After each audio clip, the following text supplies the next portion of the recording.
Could the Miami Heat bring back Precious Achiuwa? This is something that I've seen Heat fans talk about on Twitter. I have brought it up in the past, and NBA Insider Brett Siegel put out an article of the top remaining free agents and predicting where they land. Well, he actually projected and predicted Miami brings back their former first round pick. And I have a lot of thoughts on the matter in this Heat roster that needs a backup big. But before we get to all of that, pin comment on today's show. Would you bring back Precious Achiuwa to the Miami Heat? Type Y for yes or type N for no. I want to know your thoughts. So get down in the comments. Let's showcase what Siegel said around the Miami Heat and Achiuwa here. He said that the Knicks have signaled that they will not bring back Achiuwa, especially after signing Guerschon Yabusele as a free agent. One team that could still use front court help this offseason is the Miami Heat.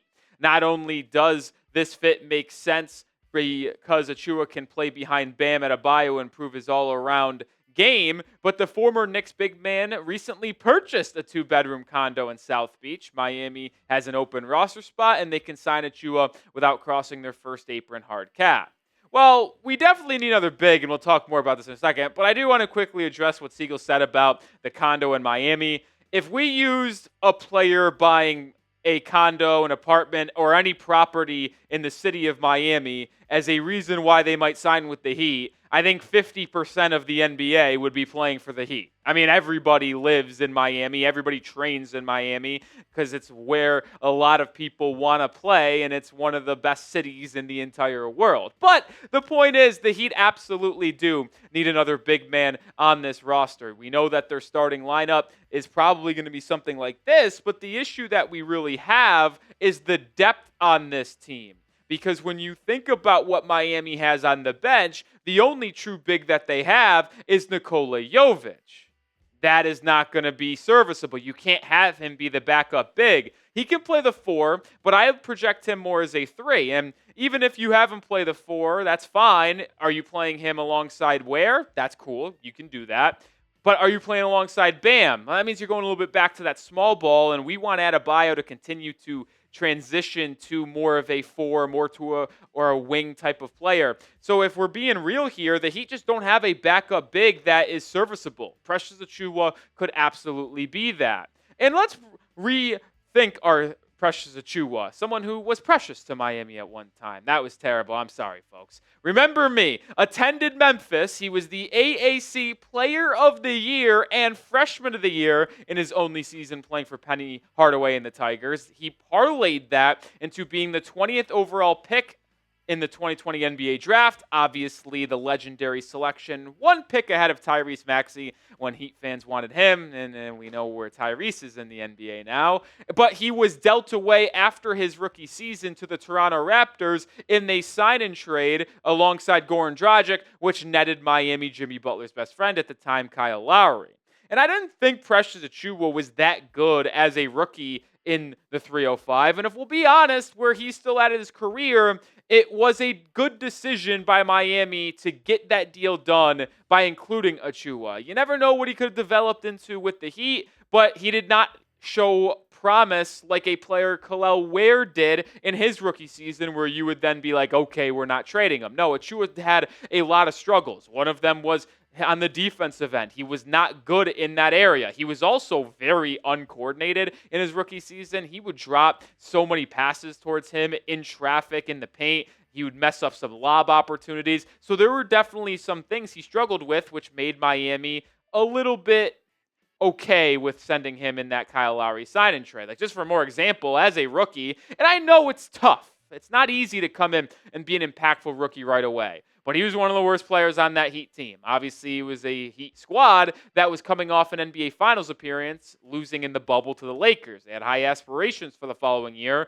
Achiuwa did not really help them in that first season. You obviously saw that he get swept in embarrassing fashion by the Bucks that year in the Brent Forbes series. But he was one of the worst players on the team, net rating of 7.2. My goodness. You talk about how bad the defense was at times. The offense was even worse. A 102 rating is as bad as it gets. More conversation to come here on Precious Achiuwa, but join the channel today because if the Heat do make a signing, whether it's Precious or another move, we will have you covered with a video on the road to 25K subscribers. Do it for the Heat rookie, Kasparas Yakachonis, about 700 away. Join the channel today.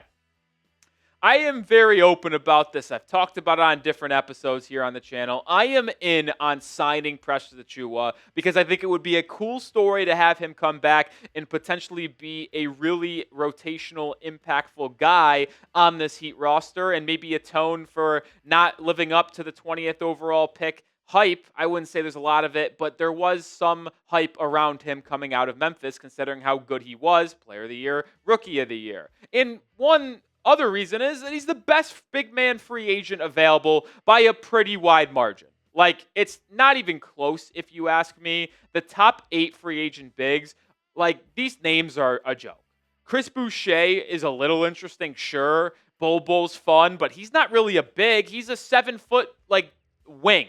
That's how he plays. He doesn't play big. Kai Jones is a fascinating player, but, like, Mo Bamba's not good at all. Rashawn Holmes is cooked. Bismack Biyombo in the year 2025, are we serious? And Trey Lyles, I'm not really sold on him either, even though there is probably a chance you could convince me he's the second best one out of this 8-person list, behind Precious Achiuwa. Like, Precious can still give you valuable minutes. Over the past 2 seasons, when he was traded from Toronto to the Knicks in that R.J. Barrett, OG Anunoby, Emmanuel Quickley trade, he was a fine player for these 2 squads. I mean, he's giving you 20 minutes a night. He shoots 50% from the field. He's a solid rebounder, if we're going to be honest. Like, averaging 5.5, 6 rebounds in 20 minutes is very good. He rebounds well. He rebounds bigger than he is. Remember, he's only like 6'9", 6'10". He's similar to Bam Adebayo in terms of size, but he is not as athletic, not as much as a floor spacer as Bam is at this time. So he can play that more traditional center next to Adebayo. You can use those two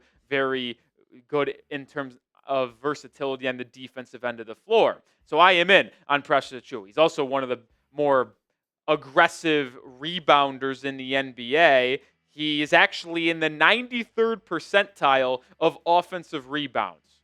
I mean, he grinds. He makes sure to go grab some boards and create second chance opportunities. So anytime you have that type of player, I am all in on that. More coming, but grab this Heat hoodie right now because it is on sale 50% off, usually $70, now available for $35. Go to chatsports.com/culture sale right now to grab it. Links in the description and comments of today's video because this is a sale that you simply can't miss out on. Sizes are running out. Grab yours now. They still got small, medium, large, extra large, and 2Xs. Don't miss out. Okay, as we transition here, the Heat, I would like for them to sign Precious. But if they can't sign him because he signed somewhere else, or just simply don't sign him, you have to turn towards the trade market to try to find a backup big. I have said it, the biggest need on this Heat roster outside of a true number 1 superstar option is a backup big. So if you can't sign Precious, these are 4 cheap trade targets. We've talked about expensive ones in the past, Vucevic, Yusuf Nurkic, and Robert Williams. Those would all require you sending out Rozier, which would be 2 birds with 1 stone. You get a big man and you get rid of Rozier. But if you can't offload Rozier, here are 4 solid options. Richards makes $5 million. Trace Jackson-Davis makes $2.2. Drummond makes $5 million. And Mitchell Robinson makes about $12 million. And out of this 4-person list, the one that I'm the biggest fan of is that number 1 guy, Nic Richards, the former Charlotte Hornets center, who was traded last year at the deadline to the Phoenix Suns. And I think he's an impressive young player, and he's been in the league for 3 seasons now, so he's not the most young. He's starting to get to that veteran range. But last year he had a good season, man. In 22 minutes, he averaged nearly a double-double. Like, that's good stuff, man. If you get him on a per 36 minutes, he's going to be averaging 14, 15 rebounds. He's got a really good frame, really long wingspan. He's 7 feet tall. He finishes a lot of opportunities at the rim and lobs on putbacks, and he's actually a really good free throw shooter. Fun fact about Nic Richards, he had a 46.5% free throw rate last year. That ranked in the 97th percentile, so he gets to the line a lot for a big man and shoots 74%. Yeah, that will play. And I think a trade between Miami and Phoenix actually makes a lot of sense. You could do a very solid 1-for-1 swap here where Miami gets their backup big in Nick Richards, and they all only have to send out Haywood Highsmith. And there is a lot of reasons why I think this makes sense for both sides. Well, let's look at it from Phoenix perspective. We really already know Miami's side because, well, they need a backup big, and Richards is relatively young, fits their timeline, and could be a really good piece long term off the bench. But the Phoenix Suns also drafted a center at the 10th overall slot with Kaman Malawach, who they're probably going to want to get some minutes this year as a developmental piece. But they also traded with the Hornets again on draft night to acquire Mark Williams. So if you look at their roster, they have Mark Williams at the 5. They have a bunch of other wings and 4s, but then Malawach is that backup guy, which means Nick Richards is demoted to that 3rd center. Was he going to get a lot of playing time? Probably not. The Suns have coveted Haywood Highsmith in the past a lot. They wanted him in a potential trade for Kevin Durant. They tried to sign him last year in free agency when Haywood was a free agent. That was prior to when he signed a 2-year deal with Miami at the time. And when you factor in that they make the same money, Nick Richards at $5 million flat, 1-year deal. Haywood Highsmith 5.6, 1-year deal. They're both expiring. Miami saves a very small $600,000, but it's a win-win for both. Suns get a wing that they could use. The Heat get a young backup center. So let me know your thoughts. Would you do this trade to get Nick Richards? And all you got to do is send out Haywood Highsmith. Type A for accept, type D for decline. I would absolutely do it, but here's my final word on today's show. I doubt the Heat actually signed Precious Achiuwa, even though they were linked to him by Brett Siegel, and I would be in for it. I just know how this front office works. They have only one standard contract available to use. They want to probably keep that spot open in case they have to take multiple players in a trade back. And they also want to probably get underneath the luxury tax before they sign another player. So if they are going to address backup big, like I hope they do, I think a trade is more likely to where they get one in return for a Rozier. They make a small 1-for-1 swap like the one we just showcased. I just don't think Miami is going to fill up their roster sheet with the max 15 guys and move farther away from the luxury tax threshold where they're trying to get under before the season ultimately begins. But if I'm wrong and the Heat do sign a player, we'll have you covered. If I'm right and they make a trade, hey, guess what? We'll have you covered. What's the moral of the story? We're dropping Heat content every single day to make sure you're the most updated Heat fan you could possibly be. So subscribe to the channel today.